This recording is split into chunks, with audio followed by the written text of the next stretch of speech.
The top Republican leader in the U.S. House of Representatives has signaled that he may allow the United States to default for the first time in history if President Barack Obama refuses a compromise on federal spending. The United States must increase its debt ceiling by October 17 to be able to pay for government debt already accrued. The president, a Democrat, says he is open to negotiation with the Republicans on any issue, but not amid such threats. We're not going to negotiate under the threat of further harm to our economy and middle-class families. We're not going to negotiate under the threat of a prolonged shutdown until Republicans get 100% of what they want. We're not going to negotiate under the threat of economic catastrophe that economists and CEOs increasingly warn would result if Congress chose to default on America's obligations.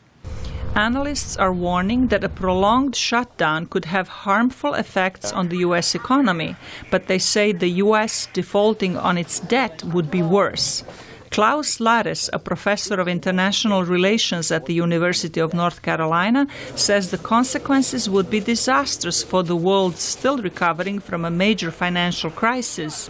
I think the Great Recession would be back with a vengeance, and we would be back in severe economic and financial difficulties. So I can only warn to really that the debt ceiling problem should not be mixed up with the shutdown of the government. Lares says a default on the U.S. debt would have immediate consequences that would reverberate around the world. For example, it could undermine the U.S. dollar's position as the global reserve currency and even the U.S. role as the world's strongest economy. It has never happened before that such a big country as the United States, the leading superpower of the day, is actually defaulting on its debt for technical reasons, because the United States is still a very rich and wealthy country. The money is there. But other economies also could be affected. China is concerned about more than $1 trillion it has invested in the United States and is urging the United States to raise its debt ceiling.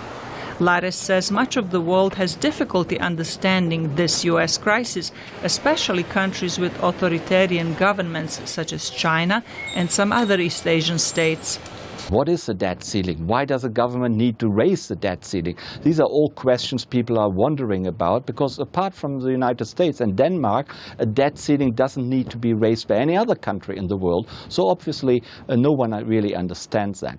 Lares says the effects of the U.S. government shutdown are still mild and that with a timely solution the situation could be quickly rectified. But he says a prolonged impasse and a deeper crisis could have a negative effect that could undermine the position of the United States as the world's top political and economic leader. Zlatica Hoke, VOA News, Washington.